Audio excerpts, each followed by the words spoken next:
Okay, this is part two, basically. We're dealing with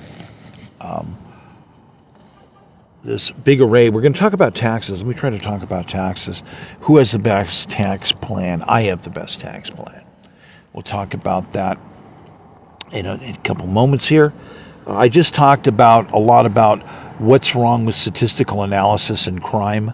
And showed proof, direct proof of how you could look and see people wanted more jobs to process the backlog, and they said, no, you can't. We're not going to give you funding for this department or funding for that department or funding for all these other. This is what's going on. You have huge buildings, by the way, that are empty that belong to the FBI and the Justice Department. They've been selling them off all over the country. Huge buildings, and they've just been scaling things back for years. Scale it back, scale it back. So we have less and less people in government. Although you keep having people say there's more and more, it's actually less and less. Of course, now we have new ways of efficiencies, supposedly, but that's not the truth. And we'll save more of that for later to explain why you can't get the services, why I'm the best candidate to restore all those services, because I'm going to bring AI in on a scope, on a level that's mind-boggling. And I've been setting that up for years. Okay, taxes. We got to get the taxes. Now, the part of the problem with taxation is a lot of taxes were created as an emergency stopgap measure, which means that there is not a translatable logic for why specific types of taxes were invented. This is a big headache. This is just a huge headache when you try to understand the reasoning standards behind why certain taxes were put into effect. And a lot of those were added on because that's an emergency stopgap measure, and that's how people make their adjustments to budgets. With my administration, I've got certain stuff I want to do the first year. And then a lot of stuff I'm going to be doing beginning the second year, for the second year of my administration. And then again in the third and the fourth.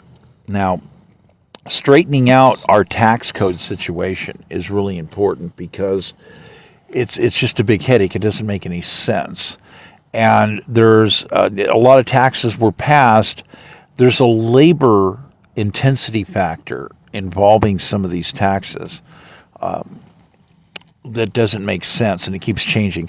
So you have people that have basically inventory taxes, for instance, where you have to pay these people to inventory your products in a different manner. They have to equate a different manner. So this means that it's labor intensive. So if you have little small things like screws, nuts, bolts, little things like that, the labor sometimes to keep reevaluating these things and turn in your fresh certification is labor intensive to the point where you can't make money. It's, I hate to bring out a laugher on this, but yeah, I mean, you have some people that they diverted part of their inventory labor and created a separate company to their business, and they're paying a different group of people to go in and do their inventory. So in other words, these people doing the inventory are tax consulting accountants, evaluators, and that's all tax deductible, by the way. All that is tax deductible. So what you do is you've diverted your labor cost from certain inventory management because it's just too costly, and then you're allowing you're allowing the situation to say, do you have inventory people do all the inventory, and then do you have accountants verify everything? Because you have to verify it for certification, for taxes. Well, that's double labor, right? Or at least sometimes it can be double labor. So they figured out and said, well, what we're going to do is we're just going to, for the most part, do a different loose attitude on certain types of inventory in certain areas. We're going to use the accountant evaluators to do the inventory evaluation, and all of that is 100% tax deductible.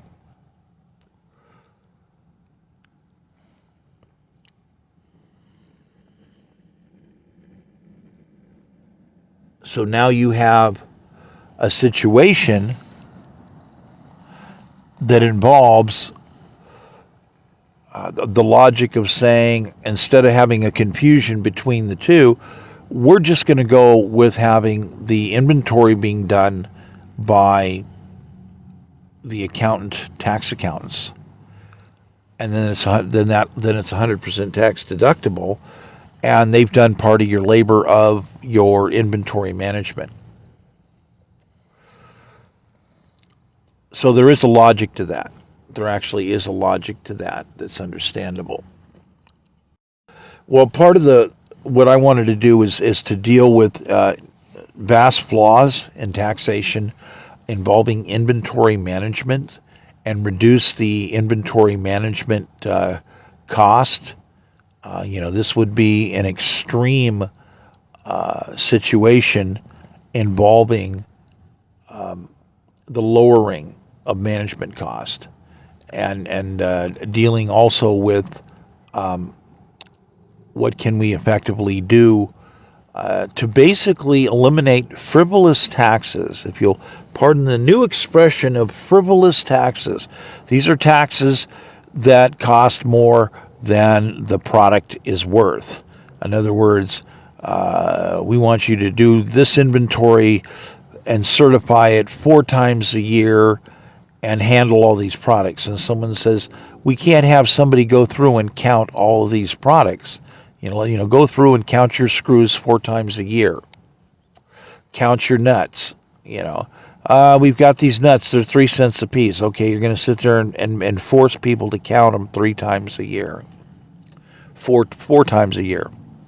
Plus, they might want it account certified. So that's 5. Actually, could be 6 because you might do it bi-yearly. So, overhauling, overhauling using mass AI equipment and getting accountants and talking with businesses and saying, how do we look at this stuff that's all of a sudden had all this extra labor being forced upon people just to be able to do all this tax planning? We have to do something about this. We have to repair this, because it's insanity. So there's a lot of that that's going to occur. Let me give you a couple other examples of what can be done. I want to do this the first year. This item deals with supply chain fuel problems.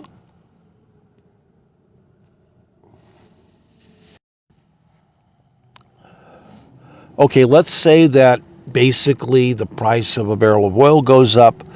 The people who refine it buy it and they have to put it out there. Well, the fuel price changes. So if the next batch comes in, the gas station has to raise the price. Everybody in the whole supply chain has to raise their price. So the gas stations have to raise their price 25 cents or 35 cents. So you have all these fluctuations, and everybody knows what it's like to go to the gas station and see these continuous price fluctuations. Now we have digital pumps. You have very few stations that go out there and just physically change the price. But the price also has to be changed on each pump. So we have digital pumps now. So someone presses a button on the computer and it changes the value display on all the digital pumps. This is like way easier, right? Labor saving. There's a problem here, though. The problem is, what about other businesses? In other words, trucking. If you're a truck driver, if you're a trucking company, and fuel prices change, you have to reevaluate how much you have to charge for a load. Now, this is not to say that you don't have to constantly address what the price of a load is going to be, but there's a lot more fluctuations when you have a bunch of screwball price situations that are just yo-yoing up and down, and not necessarily yo-yoing down. They just keep yo-yoing up and up and up. You have to evaluate this. You have to change your shipping cost. So effectively, what is that? That's more labor. That, in fact, yes, is labor. So that means that the warehouse that's getting stuff shipped to it, they have to change their prices too, because the shipper charges a different rate now. And that means that reshipping from the warehouse to the other businesses has all this repricing done, and all these people that are buying stuff to sell retail now have to pay higher prices. And now they have to do what? They have to change the price on the individual products. So the supermarket has to keep changing the prices. And that's a raw sample. It's far more elaborate than that. It's far more complicated than that. So you basically have all these complicated logging changes. You have these by the date, very elaborate, very complicated logging changes, and all these records have to be kept straight for taxes. So if the price of fuel changes by 25 cents, you have to look at a map of the nation and understand, let's close in and go across and look at all these different cities. Every one of these businesses has buildings full of people that are going to have to do extra labor. They're going to have to change these prices. They're going to have to redo the books. They're going to redo the accounting, redo the logging. All these government buildings have to have people ready, if necessary, to reevaluate all this book logging if necessary, to check for fraud or whatever. So you have this massive amount of labor over price change. But we have previous price change records fluctuations in understanding percentages involving which areas of which businesses, based upon overall sales, are using more fuel than others. So you can actually catch the statistic a completely different way from a different spot. So the idea here is when you're working with modeling, back to mass economic modeling. So what you do is let's say is that you have a control, you have a control center that says we are going to honor price fluctuations directly to refineries. So the refineries send in a report that says we had to pay 25 cents more than previous. Then basically the refinery is going to sell the product at exactly the same price, but it's going to send a one-time report involving the change of price at a national center, the government. And then the government is going to pay them the difference. Let me explain how this works. That's part of the beginning, in an essence, of how this works. Now, beyond this, what happens when we look across the nation and we look at all of these buildings full of people, none of these people have to go out and relabel the price. None of these people, building after building after building after building, none of these people have to go out and change prices in supermarkets. They don't have to change the price because their products are staying at a constant price, because you figured out the entry point of the price fluctuation, and you're going to deal with the price fluctuation right there before it expands massively out of control. So this is basically to say that every time fuel changes price 25 cents, $100 million in labor is spent. Just snap, just like that. So when you have fuel prices that can change 3 times a week, that means that the nation just blew $300 million in extra labor. We're eliminating that complexity, because the entire reason for keeping all of these price changes mostly has to do with tax tracing. So we're going to simplify how the back toe works. And we're going to reapportion a charge, because we already know percentage-wise, from years and years of work, we already know what percentage of estimated fuel cost are apportioned to any given industry. So you can do a yearly charge one time, so to speak. A one-time charge, a one-time book factor that can be dealt with at a completely different level. Now, later on, I'll show you how we eliminate that altogether and how we end up eliminating the entire category. It's going to be mind-boggling. It's really going to be mind-blowing how that happens. It's a very complex series of arguments. It takes hours and hours and hours to explain why and how it works and why it's efficient. And someone says, well, just tell me. It doesn't work that way because you have to go all the way through this math. So, but what we did do right here is we just showed the simplification of price leveling. So we're going to use purchased price leveling is what we're going to use here. So that means that we're going to eliminate all of these warehouses being forced to change their prices, all of these retailers, all of these other people. They no longer have to keep changing the price. The price is going to change maybe 4 times a year, tops, quarterly, which means it's not going to change 3 times a week times every business. Now, some business will say, well, we absorb it a while and then we do an adjusted price. Anybody that goes shopping at stores knows about price changes, and they can keep fluctuating. So basically, we want to simplify this as much as possible. This is very important. When you get into manufacturing supply chain changes, we're talking about stabilizing supply chains.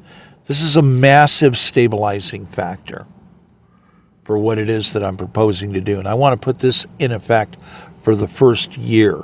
This should actually save us about $300 million a week in this country overall. Pretty much that's a minimum. You're talking about a lot. In other words, we're talking about saving $1.2 billion a month. So we're talking about saving basically about $15 billion. And a lot of people will sit there and go, well, that's just a little thing. That's just one little thing. Well, there's going to be a lot of these little things. But this little thing, by the way, becomes very important because if you're somebody that goes to the market, you're not going to pay more money for products because the price has been stabilized and we're eliminating the extra labor. So in other words, the price stays. I'm not saying that the price is not going to fluctuate, that the price will not have other reasons why the price can change, but we just did a dramatic thing. The most active item that changes and affects prices is fuel cost, and how fuel cost management is basically tracked and applied for tax purposes as an accounting. So your price is going to stabilize on a lot of products for a much longer period of time. So you're going to notice this. When you go to buy groceries, you're going to notice this. You're going to notice this. Your price is going to be lower. Also, when you buy fuel at the gas station, it's going to be significantly lower. So when you have a decided area, as I researched it, the price, this changed over the years because I basically invented this system for the modeling, like way back as a cog to go in the modeling, like 2002 or 1 or something like that. But basically, the adjustment today would be that the average gasoline price would not exceed $2 a gallon. So by doing this, we're going to roll back the price of gasoline at the pump to $2 for everybody, $2. So if you still have a gasoline vehicle and you go to the doctor, then you would have to understand that this would be significant. So dropping the price of fuel down to $2 is one way that this ends up working out. This is called purchased price leveling, because we are paying for it. We're purchasing it as a one-time government management fee area, and it's collectively still going to get charged to us, but at a different tax rate. But what did we do? We eliminated all this other extra labor. All this other extra labor doesn't exist anymore. We've just made people more efficient. We've removed that extra labor from the equation. That's a savings. And that savings equates to more, in many cases, than the differential cost of what people actually spend on fuel. So many Americans will not actually have to pay an additional differential fuel cost tax. That's generally going to end up still being with corporate level people. But again, there's all this simplification factor that changes everything till we change things down to one-time statistics. There's all this other accounting labor saving. So in actuality, everybody will pay less. Everybody will pay less. You have some people that are retired and they're like, we don't buy much fuel. We only drive, 40 miles a week. Oh, okay, yeah, you're not going to notice much. And it's like, yeah, you're going to notice that the gasoline goes down to $2 a gallon and your tax bracket isn't even going to be affected. You're never going to get charged. But gasoline's going to go down to $2 a gallon for you.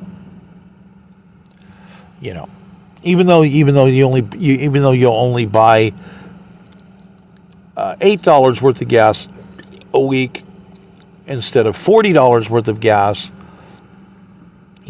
basically, you're going to be saving, $70-$80 a month in gasoline. Now, other people, will be affected in a different manner. But again, the bracketing and the charging is generally not going to touch.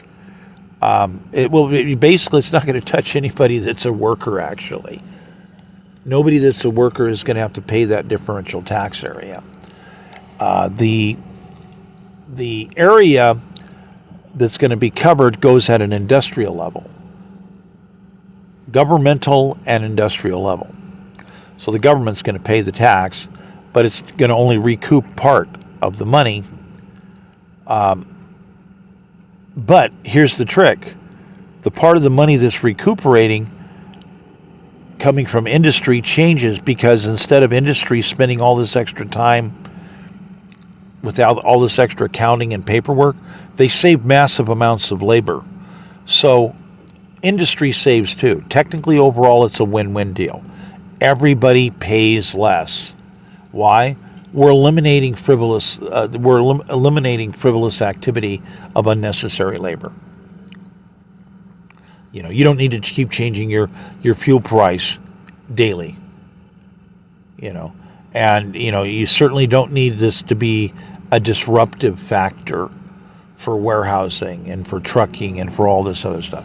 Okay, that being said, now the way I ended up getting my models to work when I'm sitting there working on how this little cog's going to work and how this other little cog's going to work, and then seeing, okay, if this does this, what happens to this other cog over here? And these are all the little cogs I'm working with to end up making a mass model.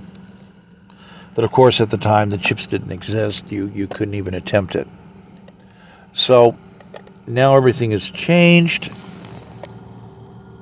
We're looking at a completely different system. And we can do things we never could before. So when you're looking at a lot of this other taxation, we have a whole lot of taxes that don't make any sense at all. Again, My second year is to do mass evaluations, get together with business and accountants, tax attorneys, businesses, and we're going to reevaluate everything that has a repetitive amount of labor to equate managing taxes. And we're going to restructure all of this to the point where we're going to eliminate frivolous labor.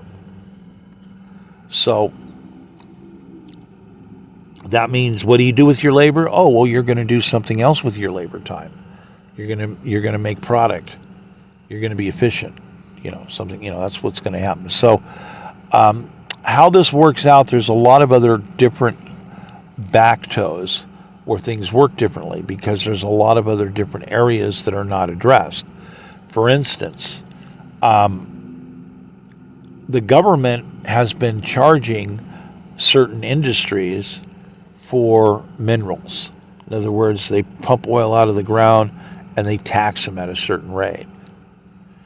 Well, the problem with this is the government takes the money and just spends it, instead of saying that the land acquisition was paid for by the American taxpayers. Therefore, the American taxpayers are stockholders, and when you start selling and collecting taxes on all of these land leases, on all of these vast amounts of product that are coming out of the ground, that money needs to be a residual and go directly to the people. Otherwise, you're cheating the original investors.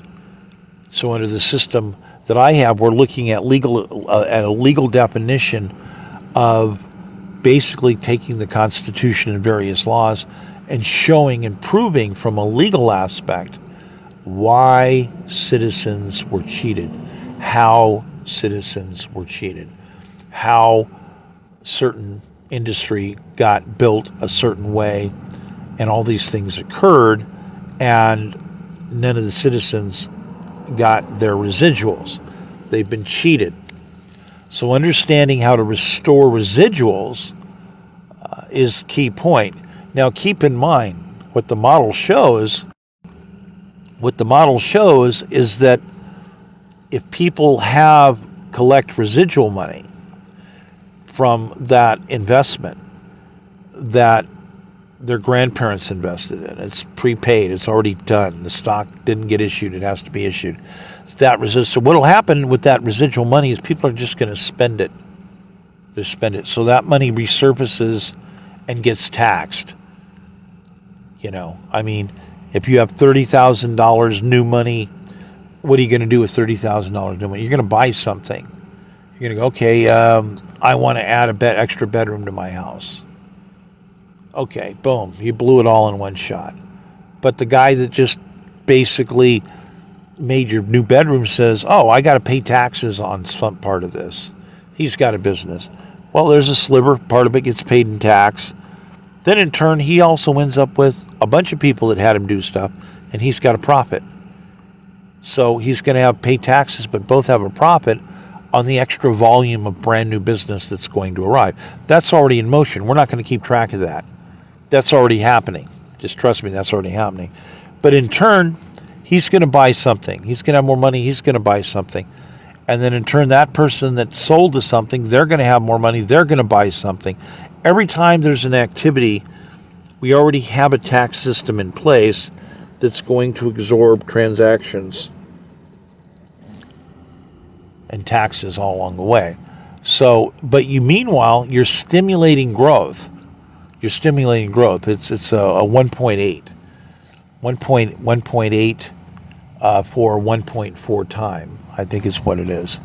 So in other words, for every 100% that's put into proper return pathway, the extra activity stimulus brings it to 1.8. Basically, that's a year, just slightly over the year, 14 months, I think it was. So that basically means that you're going to cause an almost doubling. And in 2 years, you're definitely causing a doubling. So in 2 years, it's going to double. So when you give people the residual money they're supposed to have to begin with, that becomes stimulus money. That becomes stimulus money going back into the mechanism that translates out into more productivity. Now, there are additional equative factors when you deal with residual restoration, with restoring residuals where they go. And this means that every time you get the residual restored to its proper ownership, which is the American citizen, there's a certain amount of stimulus. Every time a certain amount of stimulus occurs, some of this stimulus actually does something very unique. It makes hard assets. And every time the hard assets are made, you have brand new equating of an asset that's been generated. That means that the government has to print more money. So equating these extra factors is very important, because a lot of times you don't necessarily get people in government to equate how a full stimulus is going to properly work. This is very important, because what ends up happening is you have people in government that know, or maybe some of them don't know, and they end up with a windfall situation of extra funds coming in, and then they want to say they did a better job, and they're not equating out the total to it, and then they want to immediately spend the money a different way. So part of understanding the new system that I want to put in place makes a newer bracketing system. The bracketing system is going to try to lock in a more accountability situation, so that we can control areas where money is spent with greater detail, yet more simplification. There's different ways to look at these different things. First of all, I don't want to do a departmental item where we're adding more paperwork. One of the main ideas behind my campaign, again, is to simplify paperwork. So finding ways to simplify paperwork is enormously important. And this is obviously for governmental departments whenever possible. And then there's also the understanding of businesses, of simplification of different types of activity with businesses. So the tax situation is going to go under a mass economic model evaluation and a mass set of changes. The idea is that in 3 years, basically, to be able to make a proposal to the American people and say, can we go to a new plan where we roll back the concept of taxation back to the original colonial times? And there's a lot of people say, well, that will never work. Well, hold on. Maybe I know a way where that can work. So we're talking about the possibility of first of all, we have to get a better hold of the money situation. We have to re-engineer the back toes to work properly. We have to do the guaranteed stimulus package for every citizen, where every citizen has a guaranteed stimulus package availability. Because as it is right now, we have some citizens that have unlimited stimulus packages guaranteed to them in the forms of, well, basically being able to borrow money wholesale. Yet we have other citizens where their labor is not bankable. So we have to correct that. All labor is bankable, and this gives a completely different understanding of how you value systems, and it changes the entire scope of the availability of wholesale money to the average citizen. And this works basically brilliantly, so long as we have an understanding that the stimulus needs to be focused in the form of new generation of new hard assets. And this is very important. I talked about the home program, where the home program is guaranteeing people money to build new homes. This is basically for 8 out of 10 Americans, they will realize 7 homes in building immediately. And I've also stated that there are certain business understandings. People want shops for their personal business, for their home, and all this other. So you have a little bit of a business, small business, even maybe bigger business understanding there. But now if we're talking about other areas of taxation with other areas of business, we can consider that there's different types of stimulus packages to say how many businesses have had a business that has been in existence running good for say 10 years, 5 years even, and say, okay, are you renting or are you purchasing the real estate location you're at? So in some cases it's not an option. They're renting from a large real estate brokerage, and the property's not for sale. So the consideration of if your business is successful, if the demographic that you're using is successful, is it possible to take that demographic information and see if there's another clone of that demographic location that can be effective? And at the same time, be a demographic that allows you to purchase the real estate that your business is going to be on. So you'll be able to add a new facet to your business where you're going to be able to say, instead of spending X amount of money for rent, you're going to be buying that real estate. So you're salvaging you're salvaging an enormous chunk of money.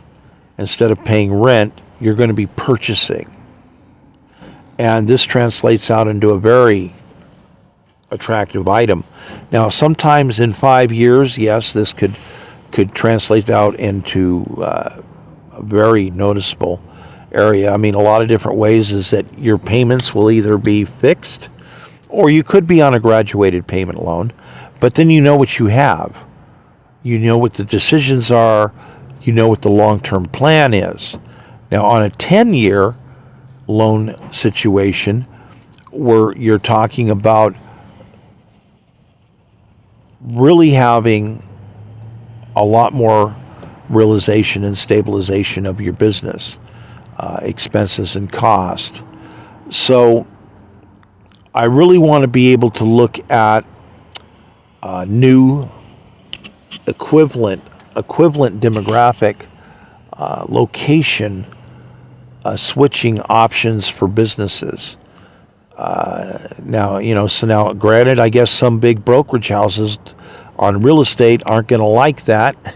They're going to say, well, wait a minute, you're going to give these people a chance to be able to purchase an equivalent piece of property that has the same demographic value. By the way, I just can't emphasize enough the same demographic value, because if just moving doesn't do it, you have to have the same demographic equivalent power.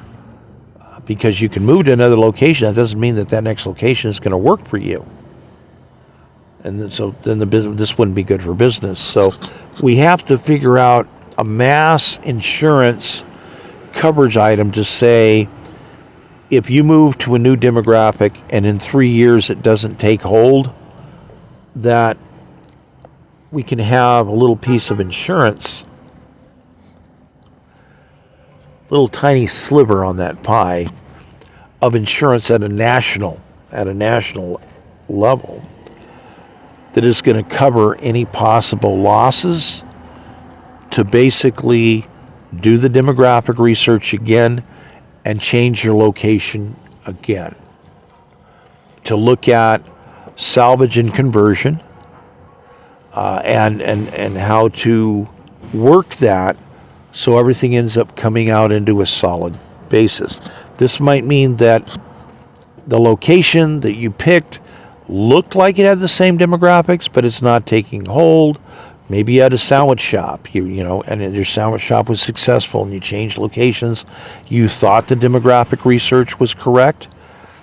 Let's say you had assistance. I'm open for that. The assistance on making sure that demographic reassignment situation, in fact, is a true equivalent. But then it doesn't quite work out. Well, that can be addressed and say, okay, let's do a deeper analysis of the demographics again and find out what's really happening. Let's look at this deeper, and that cost could be absorbed into the insurance sliver. So, I'm really thinking a more balanced, wiser plan to be able to stabilize many types of small businesses, and have various options available, so that if we have certain surprises, that we're going to account for this. And I think that we can encompass this insurance sliver cost into the overall long-term loan cost. So let's say maybe it's going to cost $500 a year for this insurance sliver. Maybe it's $200, maybe it's $500. If it's $500 a year for the insurance sliver for 10 years, then can we also finance this in a more creative way and put it on a 30? So can we turn this, into something that's going to end up becoming a $300 a month average cost evaluation, but then we're going to put the whole thing encompassed into a 30-year loan. So if we're actually talking reevaluating it into a 30-year, then the actual payment, if you're accessing a form, a type of wholesale loaning, then instead of that being $300 a month, should be able to drop down to like $124 a month or less. Now, we could look at levels and types of insurance. So maybe the type of insurance situation might average out to only be $50 a month over 30 years, maybe only $20 a month. There's different ways of looking at this as an insurance policy, and the way we can add this into a long-term loan program. So, with your business. Now, here's an interesting thing. I'm going to mention this because it's weird. The Chinese took a strategy from our forefathers. And one of the items that the Chinese have been doing is mass government stimulus, state-sponsored capitalism, which, of course, originally was invented by our forefathers, basically. Well, you could say that. There's just ones, others may have done certain similar things, but in effect, yes. Now, there's another thing that they do is that if the business that they help create is not succeeding, they're going to bring in an evaluation team and do whatever's necessary to make that business actually eventually succeed. So their policy is they put a built-in insurance to guarantee that they're going to make that business succeed. And in business, you have a difficulty getting a hold of the right type of a resource insurance situation to guarantee that you're going to get the assistance that will be needed to make sure that your business is going to become successful. The Chinese turned it into a carte blanche guarantee insurance system nationally. So they're just and for the most part, it's worked very well for them. We're not going to say that not all businesses ended up being recoverable, but building new cities in the interior of the country had a different level versus the coastal and port cities. Because the coastal and port cities, it's much easier to sit there and do a guarantee business concept and then say it's going to work. It's going to work. We're going to make it work no matter what. And we're just going to evaluate it and make whatever changes are necessary to make it work. And a lot of people in business will say, I know what you're talking about it. I know what you're talking about. And yeah, basically, if I had enough guaranteed loan modification changes available to me, I'd always be able to have my business succeed. But we don't necessarily have that in our society. But our forefathers did it. They also did that. They worked with people where, your business isn't working well. What's wrong? Well, what do you need? And they says, well, I need, new saw blades. I need this and that. And I need a loan to hold me longer. I need to be able to put some ads out. I need to be able to find some other, whatever it was. And our forefathers says, oh, yeah, we can help put that up. So in building a new creative understanding for different types of small businesses, we can figure out long-term changes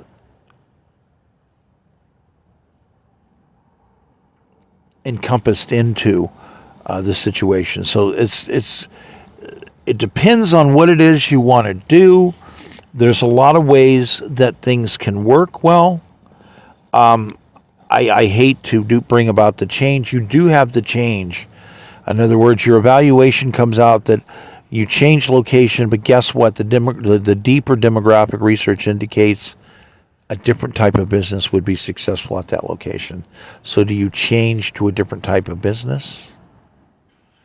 How is this going to work? Or, how does this project salvage out? How does this work? But there is workability to it, whatever that is.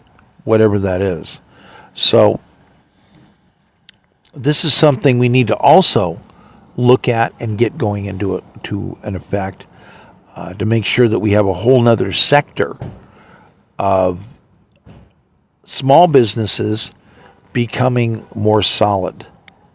And again, the way to do that deals with real estate acquisition. Because then, there's some businesses, I've seen businesses where literally 1/3 of the total layout cost of their business was for paying rent. 1/3. And I've talked to business owners that says, if that was a payment to buy the property, I'd have an extra retirement policy. So yeah, let's go ahead and do this. Let's work this in. Let's be wiser with what we're doing. And then, of course, we're also dealing with utilities and power options. There's other businesses where their utilities are 15% of the cost of of operational cost of running a business. Most places it's less, but still, even if it's 5%, that's significant. We'll address that too.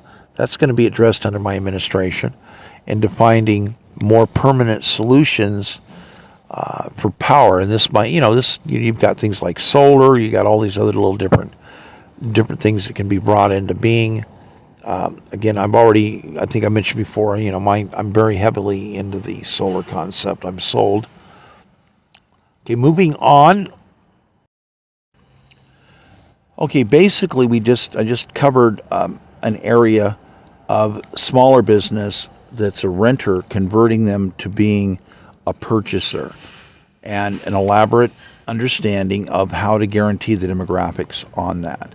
Now, essentially, the mass AI implementation system that I am going to install is basically going to do far more than that. I'm explaining some of this as an individual cog level item a bit more so people can understand and see the logic of understanding how that can work. But the AI system is a master all-encompassing system. It has no limitations, which means that literally when I say to you that you might want to spend a whole lot of time consulting with AI as though you're playing some sort of video game to basically get more educated as to what are the possible options of the things that you can do. Because again, we're talking about an all-encompassing device. This can help people out tremendously. You can get people interested into all kinds of different categories of things that they're into, because people have talent in all kinds of different areas, and there's all kinds of different opportunities. But AI can also help point out which opportunities make sense, which opportunities are going to be in demand, which opportunities are easier to engineer. So this is a mass economic upgrade system. It's far beyond the concept of considering, this little tiny tax plan versus this other little tiny tax plan. We're talking about, again, a mass encompassing, mass stimulus system. So you have levels that are going to be massively for industry. We'll talk about that more as we move along. Now, I want to talk about individual variances, but it sounds like I just talked about that, the all-encompassing. But yes, but specifically, we need to address what happened during COVID. We need to address what happened prior to COVID. We need to consider that because of the pandemic effect, we have a lot of people that basically their lives were really, really damaged. And we have a lot of people out there, they were gig workers. Let's just say it straight. You have people that were hurt and that did not recover. You had everybody had damage. You had people that, I don't care what business you were in, you probably had a negative effect, unless maybe you were Wally World, or some mega business that your stock shot through the roof. But everybody else had various problems. I heard stuff even from truck drivers. There was this problem or that problem. This was closed or this was delayed. You have a whole bunch of damage that deals with dead time and all kinds of things that happen to people in people's lives. So working with, yes, this all-encompassing system, but also addressing that we had people that were in areas already. What does this mean? That means they kind of earned something. They earned the fact that they had already built a business and it got destroyed. Well, it needs to be repaired. And why not, since we're at it, why not help upgrade? Why not help upgrade it? Why not help put it in a more of a constant coached situation, having far better coaching available, with far more options available to upgrade your demographical appeal. So this means that a lot of people that got damaged really hard from COVID, we have to open that back up and look at it as potentially a possible unlimited area. I would rather look at it and say, look, let's include it. Let's blend the new super stimulus options to be available for everyone, basically. But definitely we're going to say that we have people that they got hurt. They got lost. You had people, they worked their whole life to build a business and it was ruined. So we have to equate that. That means these people lost their whole business. the whole value of their business, because some people had what's known as slow growth businesses, where it was years and years of labor and fluctuations in business. Business fluctuated up, they had more employees, and they brought in more customers. And then the economy went down again. They let people go. They couldn't afford to keep them, but they still kind of sort of kept the customer list that way.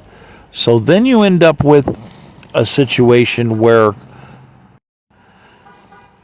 basically the value of what that company was diminished because of this factor. Let me explain this a little bit.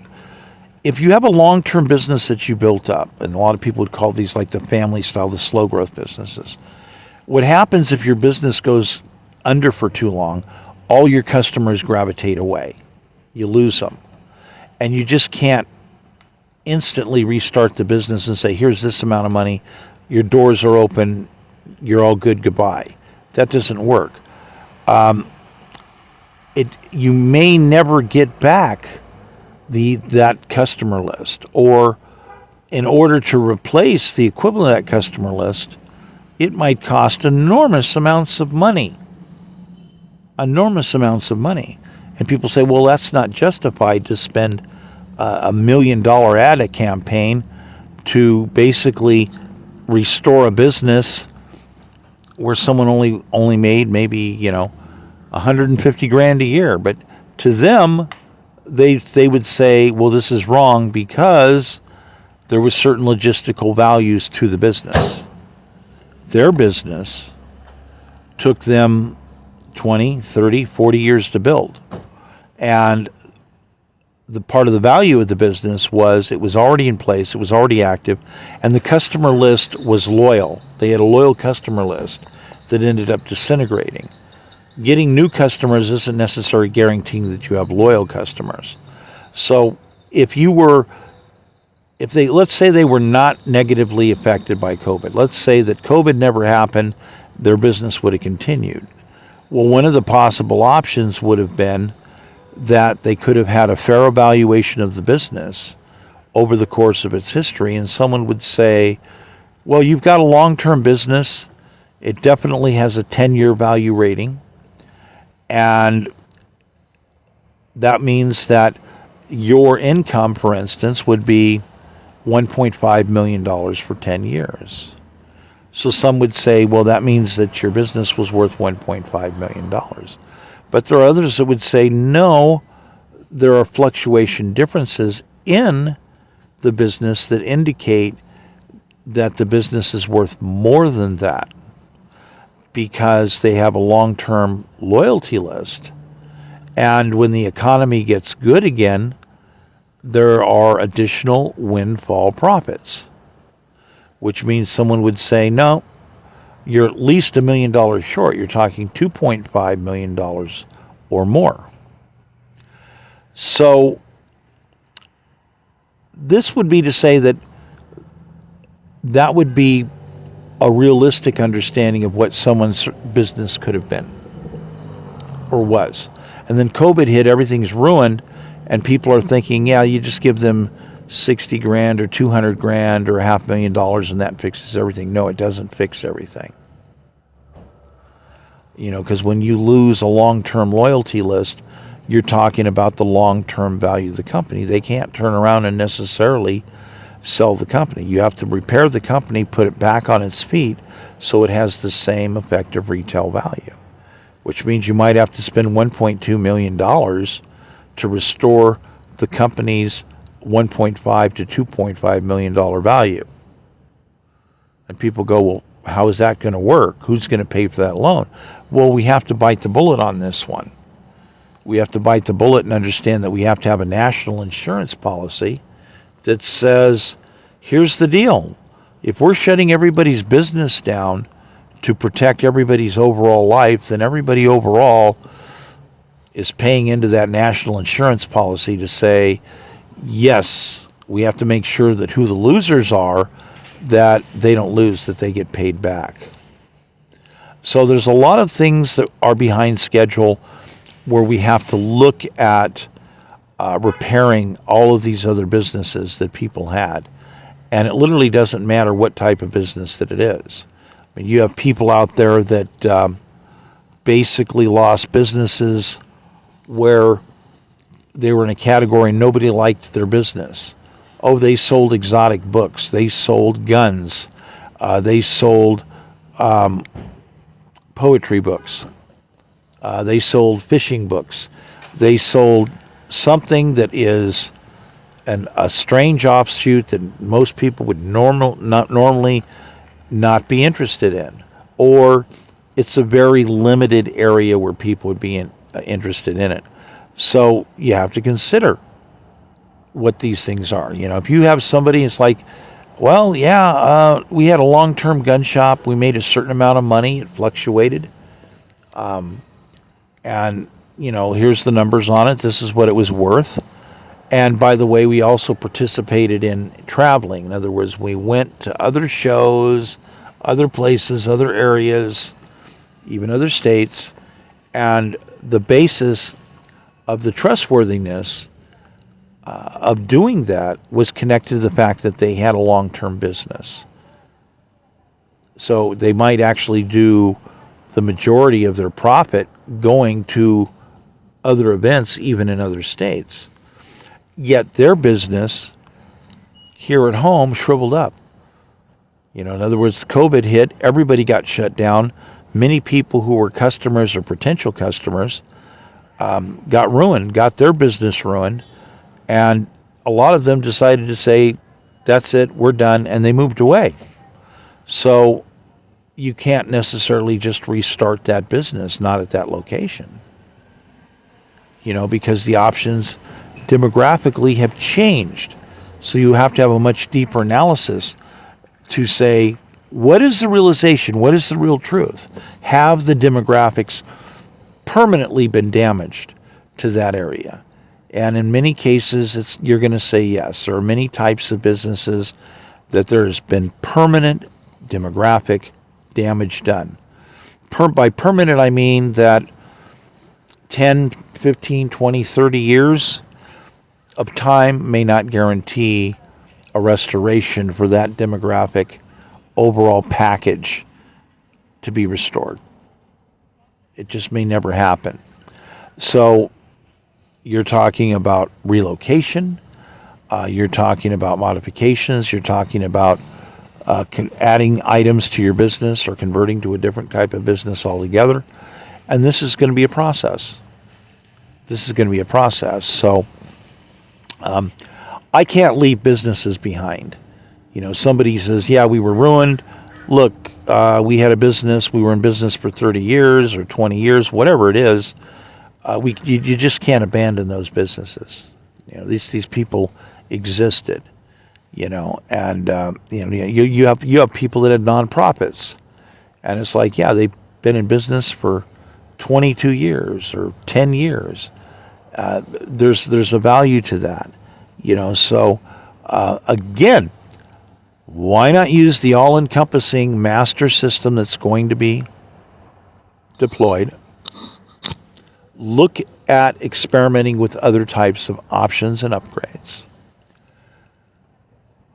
We can even say that I think we need to seriously consider that new types of custom education for business creation, business upgrading, conversion from employee to business, or conversion from an employee or single worker to create a part-time business that could grow into something else. All of these items are valid. All of these items need to be considered. You can extend an understanding of these types of arguments to someone saying, yeah, I was getting ready to sell my business and I was going to start a brand new business because I was going to kind of work a retirement deal. I was going to sell that business, or I was working for this company and they went under, or whatever occurred, but I was going to do a transitional item where basically I was going to go out and get a piece of remote real estate and open a small business and have rentals for four-wheelers. And that was kind of going to be my retirement, is I was going to move out into this different area and do this thing, That was their plan, and it kind of got all screwed up. Well, there's a way to look at restoring that possibility. That can still work, whatever that is. I mean, whether you wanted to start a bait store, within 7 miles of a lake or something, figuring that you would, that you'd get a little bit of customers. That idea may not have necessarily guaranteed to work, but you would have ended up living in a beautiful place. And you might have had enough come through to where you could have had an easy living if that was what you wanted to do. And of course, to me, some of these items would have more value. When you're talking about retirement style transitions to some kind of combination business / moving, that these items are important. These items are worth doing in many cases. And these items, with the all-encompassing system, also deal with what? Asset creation. So again, when we're talking with asset creation, we're definitely talking about the government having the ability to print money.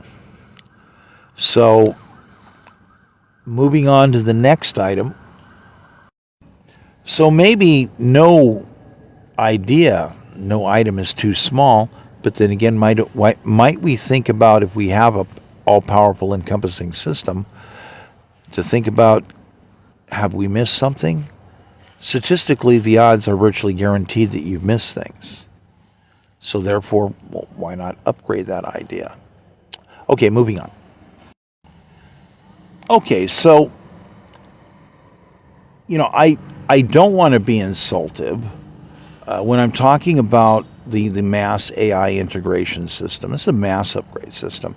Again, it's all encompassing. It empowers, not just tens of thousands, but hundreds of thousands of concepts, of ideas that can be worked with, changed, modified, and manifested into reality. This is all wide open. And this is an important thing, So to me, when you have the other candidates out there, they're talking about this little program, that little program. Can we help people reinvent a new business and encompass their car purchases and everything into this and make everything tax deductible? Many of these ideas sound really neat, and some people think, some people are trying to get clever with a combination of cheats. I'm saying all of these ideas, they're all thinking too small. They're all thinking too small. I'm thinking solid. I'm thinking that we already have people out there that collectively are part, whether they realize it or not, they're part of an organization. There's a lot of people out there, they're not part of an organization, or they're not part of a union. Well, you might be surprised to find out that as a member of society, you're included in something.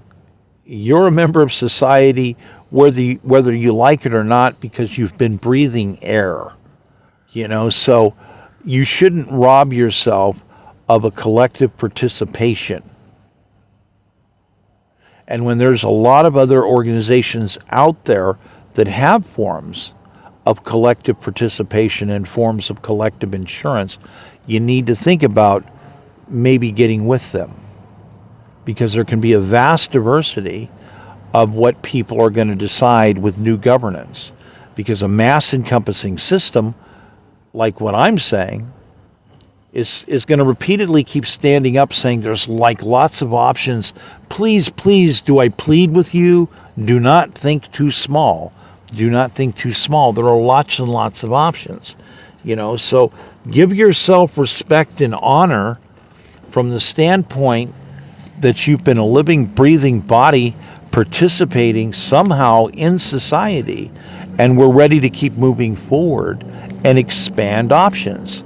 And obviously, the all-encompassing item adds the nuances that you can do something that you're going to be comfortable with. So I'm saying that there are many doors in this building that are not locked and they're wide open for you to use. You need to go with the Michael Crosby package, because I'm the guy that is working on having something significant for everybody. So if I end up there going into the nutshelling, I gave several different examples about things, but I want people to understand that there is just this fantastic series of virtually never-ending options that are on the plate. I'm saying more. I'm saying a chicken in every pot. No, steak on every plate. I'm saying steak on every plate. And that home that's in everybody's mind, let's manifest that. I want to see a minimum asset harvest per citizen of at least $90,000 in translative value per year. So with that,